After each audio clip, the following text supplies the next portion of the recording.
Hello student, welcome to my class. Today we will discuss about the further questions of lines and angles. इससे पिछली जो class थी उसमें हमने इस टाइप के सिर्फ एक क्वेश्चन को किया था. अब आज उसके हम फर्दर टाइप्स को करेंगे. क्वेश्चन का कंसेप्ट सेम रहेगा. क्वेश्चन की फिगर थोड़ी सी लेफ्ट में या राइट में टर्न हो सकती है, घूमी हुई हो सकती है, बट जो पैटर्न है वो सेम रहेगा. आपको सिर्फ दो चीज़ें मैंने आपको बताई थी, एक तो वर्टिकली अपोजिट एंगल और दूसरा लीनियर पेयर. इन दो बातों का ध्यान रखना है, क्वेश्चन अपने आप सोल्व हो जाएगा. Okay, let's start. Question number 22 in figure का मैं नंबर यहाँ इसलिए नहीं मेंशन कर रही हूँ क्योंकि मैंने फिगर ऑलरेडी उसके नीचे ही ड्रॉ किया हुआ है. बुक में आपकी जो है फिगर एक जगह ड्रॉ किए हैं, क्वेश्चन अलग अलग जगह लिखे हुए हैं, तो फिगर नंबर आप अपनी बुक से देख लेना. तो इन फिगर, इस फिगर के अंदर find the value of x, सिर्फ एक्स की वैल्यू फाइंड आउट करनी है हमें. Let's start. ध्यान से देखो कि बाकी सब आप इसमें भूल जाओ. ये वाली जो क्रॉस है, ये जो क्रॉस दिख रही है हमें, यूवी और आरएस, यूवी एंड आरएस जो है इंटरसेक्ट कर रही है, एक दूसरे को दिखाई दे रही है. अगर आप बीच वाली लाइन को रिमूव कर दें तो यूवी और आरएस क्या कर रही है, इंटरसेक्ट कर रही है. इंटरसेक्ट एट ओ. मैंने अपनी तरफ से कुछ भी नहीं लिखा है. यूवी और आरएस मुझे इंटरसेक्ट करती हुई नज़र आ रही थी जो कि ओ पे इंटरसेक्ट कर रही है. आप यहाँ पे मैं इसको अगर छोटा सा फिगर आपको बना के दिखाऊं तो किस तरह का बनेगा. This is UV and this is R S और ये ओ पे इंटरसेक्ट कर रही है, दिस इज़ ओ. ध्यान से देखो, ये यूवी के नीचे वाला जो एंगल है ये आपको 3x दे रखा है और ये एंगल आपको दिया नहीं हुआ.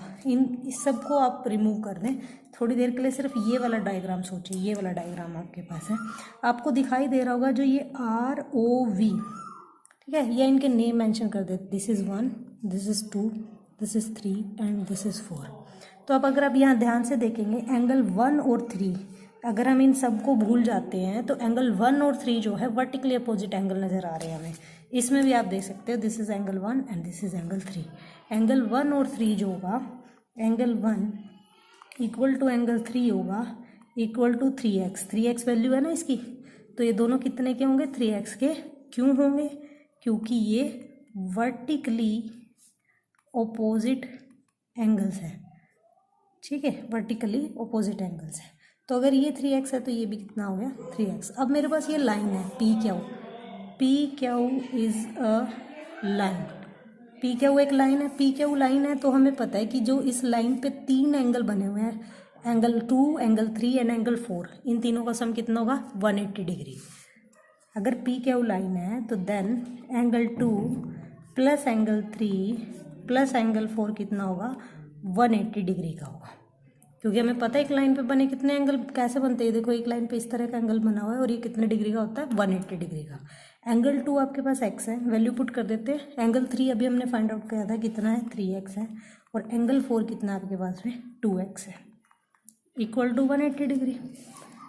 1x plus 3x is 4x, 4x plus 2x is 6x, equal to 180 degree. x को इधर ही रखेंगे, 6 या मल्टीप्लाई में उधर जाके क्या हो जाएगा, डिवाइड. तो x की वैल्यू कितनी आ जाती है, 30 डिग्री. मैं आपको दोबारा बताती हूँ ये कंसेप्ट. मेरे को जो पता था, मैंने ये क्यों फाइंड आउट किया, क्योंकि मेरे लिए फाइंड आउट करना बड़ा आसान था. मुझे क्रॉस लाइन दिख रही थी तो मुझे पता था कि यहाँ से वर्टिकल एंगल निकल के आ सकते हैं. Vertically opposite angle this is 3x, तो दिस इज़ ऑब्वियसली 3x होगा क्योंकि वर्टिकली अपोजिट एंगल है. अब मेरे पास ये तीनों एंगल आ गए और मुझे पता है कि एक लाइन पे जितने भी एंगल बनते हैं उनका सम कितना होता है, 180 डिग्री. तो मैंने इन तीनों का सम किया, 180 के इक्वल रखा. वहाँ से मेरे पास x की वैल्यू आ गई और मुझे सिर्फ x की वैल्यू फाइंड आउट करनी थी. नेक्स्ट क्वेश्चन करते हैं. इन फिगर, इसमें मैंने लिख दिया आपका figure 13. This is figure number 13. Lines A B, let check. This is A B line, C D line, E F A F. यहाँ पे 3 लाइन इंटरसेक्ट कर रही है. ठीक है, उस पिछले फिगर पे भी 3 लाइन्स इंटरसेक्ट कर रही है. उसने नहीं लिखा, हमें दिखाई तो दे रहा है ना, नज़र आ रहा है ना, बाय ऑब्जर्वेशन तो हम देख सकते हैं ना कि वो इंटरसेक्ट कर रही है. तो इसमें भी ये 3 लाइन्स क्या इंटरसेक्ट कर रही है. 3 लाइन्स इंटरसेक्ट करने का मतलब ये नहीं है कि भी उसमें कोई 2 लाइन इंटरसेक्ट नहीं कर सकते। अगर मैं इसको रिमूव कर देती हूँ तो ये 2 भी आपस में इंटरसेक्ट कर रही हैं। अगर मैं इन दोनों को रिमूव कर देती हूँ तो ये 2 भी इंटरसेक्ट कर रही हैं। ओके, 3 लाइन्स का इंटरसेक्ट का मतलब वो तीनों इंटरसेक्ट कर रही है एक दूसरे को। किस पॉइंट पे? ओ पॉइंट पे कट कर रही है। इंटरसेक्ट करने का मतलब वो किसी एक पॉइंट पे एक दूसरे को कट कर रही है। आगे क्वेश्चन देखते हैं क्या कहता है। Find the measures of angle AOC। पहले देखते हैं AOC कौन सा है। AOC ये वाला एंगल हमें बताना है। इसका नाम मान लो हम x रख देते हैं। And COF, this is where is C, this is C, this is O and this is F। ये वाला एंगल, इसका नाम रख देते हैं y। तो पहले हम लिख देते हैं let angle AOC equal to x and angle COF equal to y। हमने इसके नाम रख दिया angle x and angle y। अब देखो मेरे पास क्या क्या कौन कौन से एंगल है और कौन कौन से मैं इजीली फाइंड आउट कर सकती हूँ। ध्यान से देखो, अगर मैं इन दोनों लाइन को मूव कर देती हूँ, यहाँ से रिमूव कर दिया मैंने इन दोनों लाइन्स को, तो मेरे पास कौन सी लाइन बची है? AB और CD। आप EF लाइन को भूल जाओ और AB और CD को ड्रॉ करो यहाँ पे। ये जी A, ये B और ये मैंने ड्रॉ करी C और ये D। यहाँ पे एंगल बना हुआ है 35 डिग्री, यहाँ पे एंगल बना हुआ है X। ठीक है, ये वाला मेरे पास आ गया। मैंने इसमें से ये वाली लाइन जो है रिमूव कर दिया, मिटा दिया, तो मेरे पास ये बचता है। अब मुझे ध्यान से देखो, जो एंगल BOD जो है AOC, ये दोनों कैसे वर्टिकली अपोजिट नज़र आ रहे हैं कि नहीं आ रहे हैं? X और 35 डिग्री वर्टिकली अपोजिट नज़र आ रहे हैं कि नहीं आ रहे हैं? ऑब्वियस है। तो angle AOC plus equal to angle BOD vertically, कौन सा एंगल है ये? Vertically opposite angles. ठीक है, AOC हमने x माना था, BOD कितने डिग्री का है? 35 डिग्री का। तो x की वैल्यू कितनी आ गई? 35 डिग्री आ गई है। अब दूसरे पे चलते हैं, ये वाला एंगल y। अब इस वाले को भूल जाओ, मैं इजी से इजी मेथड आपको करवाऊंगी। जो बस हमने 2 कंसेप्ट पढ़े हैं ना, उन्हीं 2 कंसेप्ट का यूज़ करेंगे, उससे थर्ड कोई कंसेप्ट हम यूज़ नहीं कर रहे हैं। इसको भूल जाते हैं, नीचे वाले को ये भूल गए। तो this is a line EF, आपको एक लाइन नज़र आ रही है। इस लाइन पे ये 3 एंगल बने हुए नज़र आ रहे हैं। आई थिंक सबको नज़र आएंगे ये। This is 40, this is X, this is Y। और मुझे पता है एक लाइन पे बने एंगल कितने डिग्री के होते हैं? 180 के। तो क्या लिखेंगे इसमें? EF is a line, then angle AOE, ये देखो AOE है या EOA, जो भी मर्जी लिखना चाहो, plus X plus Y equal to 180 degree. Angle AOE हमारे पास कितने डिग्री का? 40 डिग्री का। X अभी मैंने फाइंड आउट किया था कितने डिग्री का? 35 डिग्री का। Y मुझे पता नहीं है, वो मुझे फाइंड आउट करना है। तो 40 प्लस 35 कितना हो जाएगा? 75 degree, plus Y equal to 180 degree. Okay, y इधर रहेगा, 75 इधर प्लस का, उधर जाएंगे तो कितना हो जाएगा? माइनस का। और इसमें से माइनस करेंगे तो यू गॉट 105 डिग्री। तो y की वैल्यू भी आपके पास आ जाती है, x की वैल्यू भी हो। यही हमने फाइंड आउट करनी थी। x की वैल्यू 35 डिग्री एंड y की value 105 degree. Very easy. I repeat once again, जब मुझे सिर्फ 2 कंसेप्ट पता है, एक वर्टिकली अपोजिट एंगल, एक जो है लीनियर पेयर वाला कंसेप्ट, यानी कि सप्लीमेंट्री एंगल्स वाला। तो यहाँ से मुझे ये 2 लाइंस जो है क्रॉस करती हुई नजर आ रही थी, ये मुझे एक्स्ट्रा लग रही थी, इसलिए मैंने रिमूव करके इसको एक छोटा फिगर में कन्वर्ट कर लिया, ताकि मैं अपने जो वर्टिकली अपोजिट एंगल्स हैं उनको ईजिली देख सकूँ। और मैंने सिर्फ वही वर्टिकली अपोजिट एंगल वाला रूल फॉलो किया। फिर मुझे EF एक लाइन नजर आई, EF लाइन नजर आई, तो इस पर बने हुए मेरे पास 3 एंगल्स, और इन 3 एंगल्स का सम कितना होता है? 180 डिग्री। तो बस उसी रूल का हमने फॉलो किया और फाइंड आउट किया। Okay, now we are doing the next question, that is question number 24। Let's see in figure, इसमें भी सेम फिगर देखो, ABCD और EF इंटरसेक्ट कर रहे हैं वहाँ पे। ABCD और EF इंटरसेक्ट कर रहे हैं वहाँ पे, बिल्कुल सेम क्वेश्चन है। यहाँ पे भी AOC निकालना है, COF निकालना है, बट यहाँ पे 2 मेन एंगल और कौन से निकालना है? DOE and BOF। 2 extra angle निकालने हैं, बाकी 2 जैसे पिछले क्वेश्चन में हमने निकाले हैं, सेम इसमें भी हम निकालेंगे। वो निकालने हमारे लिए आसान है। तो सबसे पहले तो मैं ये वाला देख लेती हूँ, AOC, इसको हमने मान लिया X, तो AOC निकाल लेते हैं मैंने। ये देखो पिछले वाला क्वेश्चन है सब बिल्कुल डिट्टो, यहाँ 35 था उसमें, यहाँ बस 55 है, सेम है। तो let angle AOC equal to X angle COF को हमने मान लिया y, angle DOE, where is DOE, ये वाले एंगल को मैंने मान लिया Z, DOE equal to Z, and angle BF को मैंने मान लिया R। आप कुछ भी मान सकते हैं, जरूरी नहीं है कि जो मैंने लेट किया वही आपने लेट करने। तो AOC तो मेरे पास इजीली निकल जाएगा। AOC एंगल जो है, AOC किसके इक्वल होगा, BOD के, एंगल BOD के। क्यों होगा, क्योंकि ये वर्टिकली ओपोजिट, बिल्कुल सेम पिछला क्वेश्चन है। पिछले क्वेश्चन में जो दो पार्ट हमने किए हैं वो 2 है और एक्स्ट्रा 2 हो रहे हैं इसमें बस। तो एंगल AOC हमने x माना, BOD कितना है 55 डिग्री, तो x कितने डिग्री का हो जाएगा 55 डिग्री का। नेक्स्ट वाला इसमें COF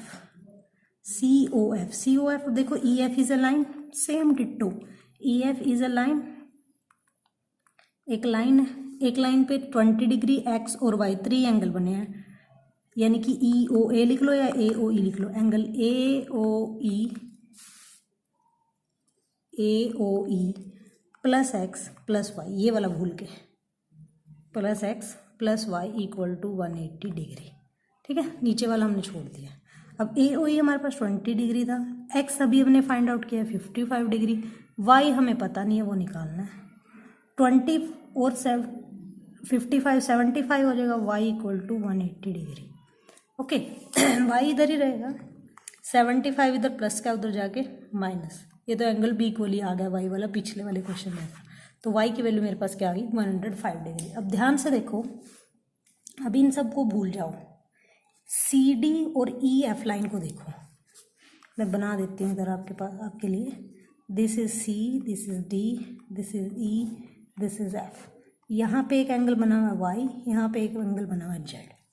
ध्यान से देखो, CD और EF, इसमें CD और EF, बाकी सबको मैंने रिमूव कर दिया, AB लाइन को रिमूव कर दिया, तो ये दोनों एंगल वर्टिकली अपोजिट हुए कि नहीं। तो angle Z equal to angle Y क्यों है, क्योंकि ये वर्टिकली ओपोजिट एंगल्स हैं। और वर्टिकली अपोजिट एंगल Z मुझे नहीं पता है, लेकिन एंगल Y तो पता है ना, एंगल Y कितने का था 105 का, तो Z भी कितने का आ जाएगा 105 का। सिर्फ 2 ही कंसेप्ट में बार बार आपको बता रही हूँ, इंटरसेक्ट लाइन करती है तो वर्टिकली अपोजिट एंगल्स वाला कंसेप्ट यूज कर रहे हैं, और एक नॉर्मल स्ट्रेट लाइन की बात करेंगे तो हम लीनियर पेयर यानी कि सप्लीमेंट्री एंगल्स की बात करेंगे। तो मेरे पास लास्ट बचता है which is angle R। Angle R को भी आप देखना चाहो तो यहाँ पे आप देखोगे AB और EF लाइन को चूज करो, AB और EF। ऐसा नहीं है कि मेरे बताने से ही आप चूज कर सकते हो, आप अपनी तरफ से भी इसको, पहले कोई भी एंगल जो भी आपको अच्छा लगता है फाइंड आउट करना, आप वो इजीली फाइंड आउट कर सकते हैं। अब इसमें देखो एंगल 20 और एंगल R आपको कैसे नज़र आ रहे हैं, वर्टिकली अपोजिट नज़र आ रहे हैं, तो ऑब्वियस है angle R equal to 20 degree, Y vertically, ये भी कैसे हैं वर्टिकली अपोजिट एंगल्स। तो बेसिकली तो मुझे सिर्फ एक एंगल फाइंड आउट करना पड़ा, बाकी सब तो इसमें दे ही रखे थे। ओके, तो नेक्स्ट करते हैं क्वेश्चन नंबर 25। क्वेश्चन नंबर 25 में क्या है, ध्यान से देखो, ये थोड़ा सा अलग है उनसे question. In figure lines AB और CD इंटरसेक्ट कर रहे हैं, लाइन AB और CD इंटरसेक्ट कर रहे हैं एट O पे। एंगल AOD और BOD, ये वाला एंगल और ये वाला एंगल, दोनों की रेशो दे रखी है। तो सबसे पहले तो लेट एंगल AOD को हम क्या मान लेते हैं 4x, और एंगल BOD को क्या मान लेते हैं हम 5x। तो ये हो गया हमारे पास 4x, ये हो गया 5x। बाकी के 2 एंगल हमें बताने हैं, बाकी के 2 बड़े इजी हैं, पहले हम ये 2 निकाल लेते हैं। इसको भूल जाओ थोड़ी देर के लिए, ऊपर वाले को। नीचे देखो, ये एक लाइन है AB, ये वाला एंगल और ये वाला एंगल, इसको भूल जाओ थोड़ी देर के लिए। अगर इसमें रब कर देती हूँ तो 4x प्लस 5x कितना होगा 180 डिग्री, क्योंकि AB पे बने हुए हैं 2 एंगल। ये देखो, मैं आपको मोड़ के दिखाती हूँ इस फिगर को। अगर मैं इसको ऐसे रिमूव कर लेती हूँ, अब देखो एक लाइन बनी, ये ऐसे, एंगल 5x प्लस 4x कितना का होगा 180 डिग्री का होगा, because these are linear pair. तो angle AOD plus angle BOD equal to 180 degree why? Because this is linear pair. अब लीनियर पेयर है, ए और डी की वैल्यू 4x है, बी और डी की वैल्यू 5x है, इक्वल टू 180 डिग्री। दोनों को ऐड करेंगे तो 9x equal to 180 degree. x इधर ही रहेगा, 9 उधर मल्टीप्लाई में इधर जाके डिवाइड, तो x की वैल्यू मेरे पास 20 डिग्री आ गई। इस x की वैल्यू को यहाँ पुट कर देते हैं, तो angle A O D equal to आ जाएगा 4 into 20 degree which is 80 degree, and angle B O D 5 into 20 degree which is equal to 100 degree. तो ये आपके पास में 100 डिग्री आ गया और ये आपके पास में 80 डिग्री आ गया। अब ध्यान से देखो, दूसरे एंगल्स भी बताने मुझे, सी ओ बी या बी ओ सी, एंगल बी ओ सी, ये वाला एंगल और ये वाला एंगल वर्टिकली अपोजिट एंगल नजर आ रहे हैं कि नहीं आ रहे हैं? बी ओ सी ए ओ डी के इक्वल होगा विच इज़ 80 डिग्री, ये भी 80 डिग्री हो जाएगा। क्यों हो जाएगा 80 डिग्री? बी ओ सी और A O D vertically opposite angles। Okay, next B O D और ए ओ सी इक्वल हो जाएंगे। बी ओ डी देखो मैं दिखाती हूँ आपको, बी ओ डी और ए ओ सी, ये वाला एंगल और ये वाला एंगल इक्वल हो जाएंगे क्योंकि ये भी वर्टिकली अपोजिट एंगल है। तो angle B O D equal to angle A O C equal to 100 degree, because ये भी कैसे हैं? Vertically opposite angles. तो इस तरह से मुझे 4 एंगल फाइंड आउट करने थे, 2 80 के आगे, 2 100 के आगे, और मैंने 4 के 4 एंगल फाइंड आउट कर दिए, जबकि उसने दे मुझे एक भी नहीं रखा था। ओके, नेक्स्ट करते हैं क्वेश्चन नंबर 26। क्वेश्चन नंबर 26 देखो, in figure lines A B and C D intersect at M. A B line और सी डी लाइन एम पर इंटरसेक्ट कर रही है, पी एम परपेंडिकुलर है। मैंने परपेंडिकुलर पहले भी बताया था आपको कितने डिग्री का एंगल बनाता है, 90 डिग्री का। तो यानी कि अगर मैं इसको इस तरह से फिगर को देखना चाहूँ, this is A B and this is P M, तो ये जो ये वाला एंगल होगा ये भी 90 डिग्री का और ये टोटल एंगल भी कितने का होगा? 90 डिग्री का। तो मेरे को भी मैंने देखा नहीं है क्या क्या फाइंड आउट करना है, मुझे यहाँ कुछ एंगल डी नज़र आ रहा है, तो मैं आंख बंद करके एंगल डी कितने का बता दूंगी, 90 डिग्री का बता दूंगी। क्यों? क्योंकि पी एम परपेंडिकुलर है ए बी के। मैंने देखा नहीं अभी क्वेश्चन में क्या क्या फाइंड आउट करना है, बट मुझे यहाँ से ये बॉक्स भी नज़र आ रहा था और मुझे ये दिखाई दे रहा था कि अगर ये परपेंडिकुलर है तो दैट मीन्स 90 डिग्री का है। अब देखते हैं क्वेश्चन, डी एम बी, पहले डी एम बी एंगल देखो कौन सा है, डी एम बी 20 डिग्री का आपको गिवन है, ठीक है। Find the angle A B C D. अब देखो डी में फाइंड आउट कर चुकी ऑलरेडी, क्योंकि मुझे यहाँ से पता चल गया था पी एम जो है ए बी के परपेंडिकुलर है, और परपेंडिकुलर वर्ड से मेरे माइंड में एकदम से राइट एंगल आता है, राइट एंगल से मेरे माइंड में एकदम से 90 डिग्री का एंगल आता है, तो डी तो मैंने ऑटोमेटिक निकाल लिया। अब मैं इस नीचे वाले पार्ट को भूल जाती हूँ और मुझे एक लाइन नज़र आ रही है ए बी, और इस पर 3 एंगल बने हुए नज़र आ रहे हैं, 20 degree, C and angle D, और मुझे पता है लाइन पे बने हुए एंगल कितने डिग्री के होते हैं, 180 डिग्री। तो यहाँ पे आप लिख रहेंगे A B is a line, A B is a line, then अगर ए बी एक लाइन है तो angle D plus angle C plus कौन सा एंगल है, D M B, angle D M B equal to कितना होगा, 180 डिग्री। एंगल डी अभी अभी मैंने निकाला था 90 डिग्री, एंगल सी का आता पता नहीं, एंगल डी एम बी उसने गिवन है 20 डिग्री इक्वल टू 180 डिग्री। 90 और 20 को ऐड करेंगे, you got 110 degree plus angle C equal to 180 degree. Angle C यही रहेगा, ये 110 इधर प्लस का उधर जाएंगे तो माइनस, ठीक है। तो एंगल सी कितने का आ जाएगा, 70 डिग्री। लो जी, ये एंगल सी भी हमारे पास आ गया। अब मुझे निकालना है angle A and angle B. Angle A बहुत इजी है निकालना। अगर मैं थोड़ी देर के लिए देखूं कि ये है लाइन ए बी और इसको लाइन इंटरसेक्ट कर रही है सी डी, ठीक है। यह एंगल बना हुआ है 20 डिग्री, यह एंगल बना हुआ है ए। अब सब बच्चों के माइंड में एकदम से क्लियर पिक्चर बन जाएगी, कौन सा एंगल है, वर्टिकली अपोजिट एंगल। तो एंगल ए इक्वल टू कितना हो जाएगा, एंगल डी एम बी, और डी एम बी है कितने डिग्री का, 20 डिग्री का। क्यों? क्योंकि ये वर्टिकली अपोजिट एंगल्स है। ओके, चलो ए भी फाइंड आउट हो गया। अब हम फाइंड आउट करते हैं एंगल बी, ठीक है। बहुत इजी है, आप ऊपर वाले टर्म को भूल जाओ, ये इसको आप देखो मैं आपको यहाँ कोई पेपर रख के दिखाती हूँ, नीचे से निकाल लेते हैं पेपर। सॉरी, ये लो जी। अब देखो मेरे पास ये इतना डायग्राम बचता है, ये डायग्राम बचता है। ये मुझे भी एक लाइन दिखाई दे रही है, इस पे ए और बी दो एंगल बन रहे हैं, तो इन दोनों एंगल का सम कितना होगा 180 डिग्री। तो कैसे लिखेंगे, A B is a line, then angle A plus angle B कितने के होंगे 180 डिग्री। आप लिख भी सकते हैं यहाँ पे लीनियर पेयर। एंगल ए अभी हमने फाइंड आउट किया 20 degree plus angle B equal to 180 degree. Angle B इधर ही रहेगा, 20 डिग्री यहाँ प्लस का उधर जाएंगे तो माइनस, तो एंगल बी कितने डिग्री का आ गया 160 डिग्री। तो सारे एंगल निकल गए, एंगल ए बी सी। आप यहाँ लिख के दिखा सकते हैं angle A equal to 20 degree, angle B equal to 160 degree. नहीं लिखोगे तो गलत नहीं होगा, लिख दोगे तो बहुत अच्छी बात है। And D equal to 90 degree सारे। ओके, तो अब करते हैं next question number 27, which is the last question of the chapter 8 and which is very easy question. In figure कोई दे रखा, चलो जी दे रखा है, determine the value of X की वैल्यू डिटरमाइन करनी है।